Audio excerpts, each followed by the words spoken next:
Kung dati-rati labis ang pagkahumaling sa social media ng 22 anyos na si Melissa, ngayon tinabangan na raw siya dahil sa inabot na eskandalo nang mahak ang kanyang Facebook account at mailathala rito ang mga pambababoy sa kanyang pagkatao. Babae po ako eh. First time ko lang din po ma-experience na maano ako social media pa. Ganun po. Mas nakakaya din po sa mga magulang ko. Isa si Melissa sa mga dumaraming babae na dumudulog para humingi ng tulong sa NBI Cybercrime Division dahil sa inabot na pang-aabuso sa social media. Ayon sa NBI Cybercrime Division, ang mahigit 70% ng mga reklamong tinatanggap nila araw-araw may kinalaman sa hacking, kabilang narito ang identity theft at cyberbullying. Ito. Nitong Miyerkules,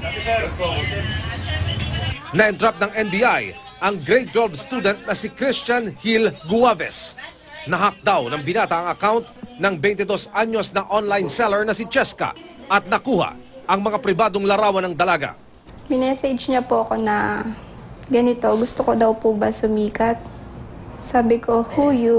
And then he replied na, isend mo yung 5,000 sa akin, kapalit ng mga nude photos mo.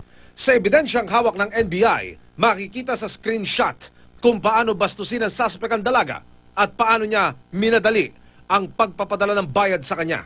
Hindi ko po siya kilala. Wala po kami mutual friends. Naagapan ng masamang balak ng suspect na isang computer student. Mga extraordinary ang skill nito pagdating sa computer, kaya he was able to get the password ng ating victim. Iyak ako ng iyak. Wala ako sa sarili. Pero ginabayan naman po ako ng mga magulang ko. Brother, pinipili mo manahimik? Hindi ka magsasalita? Any comment? Wala. Maging aral sana ayon sa NBI ang kasong ito para hindi na mabiktima pa ng pang-aabuso sa makabagong teknolohiya. Huwag po tayong magpo-post ng mga photographs or anything na magiging magagamit ng mga hackers against us. In turn, ito yung naging cause ng extortion through the internet. Emil Sumangil, Nakatutok, 24 Oras.